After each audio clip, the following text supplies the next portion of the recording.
Hello guitar lovers, how are you? Welcome back to Skit TV. I am here to teach you once again a guitar mood. So if you are ready, you can grab your guitar and join me on how to play this mood.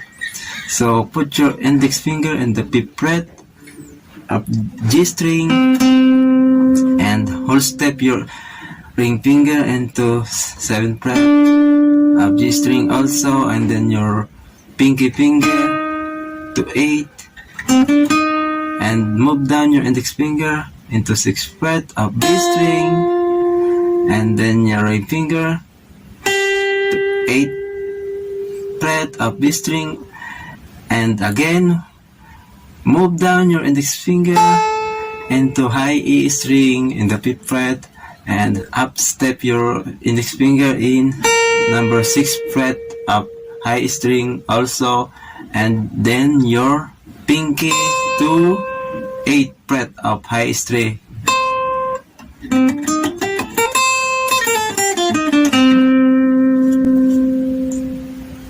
This is what we call C Dorian mode in 5th fret of G string. So if you like this video, you can like, share, and you can follow me on my page. So I hope you will learn, and I'll be right back once again, God willing. Thank you.